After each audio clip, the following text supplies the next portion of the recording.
नमस्ते। आज हम डीकोड करने जा रहे हैं एक बेहद दिलचस्प और हाई स्टेक्स मीटिंग को। डोनाल्ड ट्रंप और शी जिनपिंग के बीच हाल ही में हुआ बीजिंग शिखर सम्मेलन। न्यूज़ चैनल्स के शोर शराबे से दूर आज हम सीधे इस बात पर फोकस करेंगे कि कैमरे के सामने जो कहा गया और बंद कमरों में जो असली डील्स हुई उनका असल मतलब क्या है। तो चलिए बिना वक्त बर्बाद किए सीधे शुरू करते हैं। जरा इस कोट को देखिए, सोचिए, एक अमेरिकी राष्ट्रपति सरेआम एक विदेशी प्रतिद्वंद्वी की इस बात से सहमत हो रहा है कि अमेरिका एक पतनशील राष्ट्र यानी डिक्लाइनिंग नेशन है। ट्रंप ने शी जिनपिंग के असेसमेंट पर कहा उस हिसाब से वो 100% सही थे। है ना बिल्कुल चौंकाने वाला बयान। ये एक ऐसा मोमेंट था जिसने तुरंत पूरी दुनिया का ध्यान खींच लिया और जाहिर है कई बड़े सवाल खड़े कर दिए। तो इस पूरे मुद्दे को समझने के लिए हमारा एजेंडा बिल्कुल साफ है। पहले हम इस डिक्लाइनिंग नेशन वाले बयान की गहराई में जाएंगे, फिर थ्यूसीडाइड्स ट्रैप को समझेंगे, उसके बाद ताइवान और ट्रेड की असलियत, दोनों नेताओं की डोमेस्टिक मैसेजिंग, इकोनॉमिक डेटा और आखिर में बदलती वैश्विक शक्ति के बैलेंस को डिकोड करेंगे।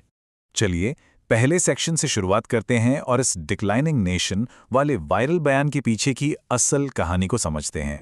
अब आप सोच रहे होंगे कि ट्रंप ने ऐसा कहा क्यों।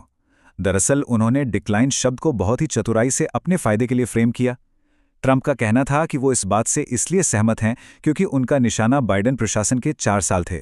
उनका दावा है कि इस दौरान खुली सीमाएं और बढ़े हुए टैक्स देखने को मिले। लेकिन इसके ठीक उलट ट्रंप ने अपने 16 महीनों के कार्यकाल को एक शानदार उदय बताया, जिसमें उन्होंने शेयर बाजार और मिलिट्री की सफलताओं का हवाला दिया। मतलब साफ है, दोनों ही नेता इस डिक्लाइनिंग पावर वाले लेबल का इस्तेमाल अपने अपने देश में राजनीतिक फायदे के लिए एक हथियार की तरह कर रहे हैं। अब इस घरेलू राजनीति से थोड़ा बाहर निकलते हैं और उस बड़ी जियोपॉलिटिकल थियरी पर आते हैं जिसका जिक्र खुद चीनी राष्ट्रपति ने किया था। क्या आपने थ्यूसिडाइड्स ट्रैप के बारे में सुना है? शी जिनपिंग ने अमेरिका चीन संबंधों के संदर्भ में इसी खतरे की चेतावनी दी थी। हार्वर्ड के प्रोफेसर ग्राहम एलिसन का यह कॉन्सेप्ट दरअसल उस अनिवार्य टकराव या युद्ध की बात करता है जो तब होता है जब एक नई उभरती हुई शक्ति किसी पहले से स्थापित महाशक्ति की जगह लेने की कोशिश करती है। ये बिल्कुल वैसा ही है जैसे एक म्यान में 2 तलवारें रखने की कोशिश करना। इसे इतिहास के नज़रिए से देखें तो बात और साफ हो जाती है। प्राचीन ग्रीस में जब एथेंस तेजी से उभर रहा था तो स्थापित शक्ति स्पार्टा को खतरा महसूस हुआ और नतीजा एक ऐसा युद्ध जिसे टाला नहीं जा सकता। आज के समय में वॉशिंगटन और बीजिंग के बीच भी कुछ वैसा ही डर देखा जा रहा है। शी जिनपिंग का सीधे तौर पर इस थ्योरी का नाम लेना ही ये साबित करता है कि चीनी लीडरशिप इस राइवलरी को कितने ऐतिहासिक और गहरे नजरिए से देख रही है। खैर, बड़ी बड़ी थियरीज अपनी जगह हैं। अब सीधे ग्राउंड रियलिटी पर आते हैं और देखते हैं कि ताइवान और व्यापार को लेकर असल में क्या हुआ। बंद कमरों में हुई डील की बात कहें तो ताइवान को लेकर ट्रंप का रुख काफी डिफेंसिव रहा। उन्होंने साफ याद दिलाया कि ताइवान अमेरिका से 9,500 मील दूर है, जो कहीं ना कहीं चीन के रणनीतिक फायदे को दिखाता है।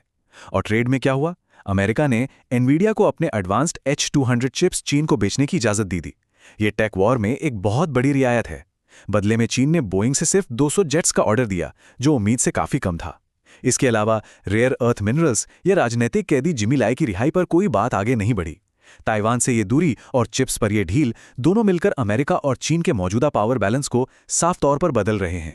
और जानते हैं इस सबका मार्केट्स पर क्या असर हुआ? शेयर बाजार में तुरंत 4% की गिरावट। जी हां, जैसे ही एनवीडिया और बोइंग की इन डील्स की खबर बाहर आई, उम्मीद से कम नतीजों के चलते इन दोनों दिग्गज अमरीकी कंपनियों के शेयर गिर गए।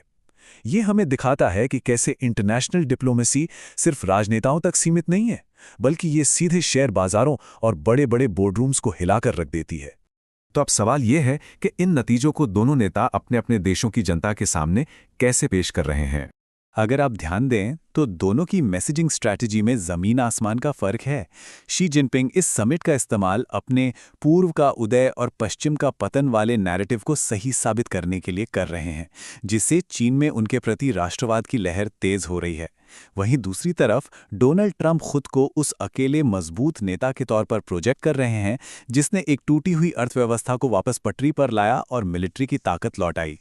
ये बिल्कुल क्लासिक उदाहरण है कि कैसे एक ही मीटिंग को 2 अलग-अलग देश अपनी पब्लिक के सामने अपनी ताकत दिखाने के लिए इस्तेमाल करते हैं। चलिए अब बयानों से आगे बढ़ते हैं और उन हार्ड नंबर्स यानी आर्थिक आंकड़ों को ट्रैक करते हैं जिनके दम पर ये दोनों देश अपनी ताकत साबित कर रहे हैं।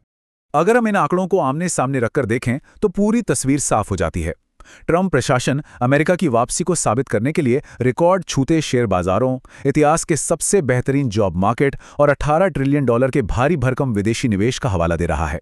इसके बिल्कुल उलट चीन ग्लोबल लेवल पर हो रहे बड़े बदलावों की तरफ इशारा कर रहा है, जैसे कि अमेरिका पर रिकॉर्ड हाई सरकारी कर्ज, ब्रिक्स देशों के समूह का तेजी से बढ़ना और दुनिया भर के सेंट्रल बैंक्स का डॉलर से हटकर सोने के रिजर्व की तरफ शिफ्ट होना। ट्रंप इन आंकड़ों से डिक्लाइन की थ्योरी को गलत साबित करते हैं, जबकि चीन इन्हें एक नई मल्टीपोलर दुनिया के सबूत के तौर पर दुनिया के सामने रखता है। इसी के साथ हम इस एनालिसिस के आखिरी और सबसे बड़े हिस्से पर आते हैं, बदलती वैश्विक शक्ति का संतुलन। क्या वर्ल्ड वॉर II के बाद बना ग्लोबल ऑर्डर अब खत्म हो रहा है? कुछ ऐसे बड़े फैक्टर्स हैं जो आज अमेरिका के प्रभाव का कड़ा इम्तिहान ले रहे हैं। शी जिनपिंग ने इसे एक सदी में ना देखे गए बड़े बदलाव का नाम दिया है। जरा सोचिए, आज अमेरिकी मिलिट्री के रिसोर्सेज यूरोप से लेकर मिडिल ईस्ट और एशिया तक फैले हुए हैं और काफ़ी दबाव में हैं। अमेरिका के जो सहयोगी देश हैं वो भी अब अमेरिकी डिप्लोमेसी में बार बार होने वाले बदलावों को लेकर कन्फ्यूज्ड और चिंतित हैं। और सबसे बड़ी बात, खुद अमेरिका के अंदर जो गहरा राजनीतिक बंटवारा है वो दुनिया भर में उसकी इमेज को नुकसान पहुंचा रहा है। ये सारी चीज़ें मिलकर अमेरिकी पावर के सामने एक बहुत बड़ी ऐतिहासिक चुनौती खड़ी कर रही हैं। तो इस पूरी चर्चा के बाद हम एक बहुत ही गहरे सवाल पर आकर रुकते हैं। आने वाले कल का नया ग्लोबल ऑर्डर किस चीज से तय होगा?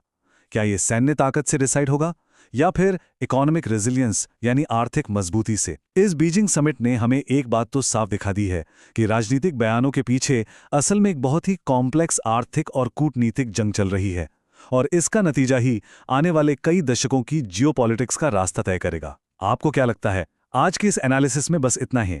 आपसे मुलाकात होगी अगली ऐसी ही एक दिलचस्प चर्चा में।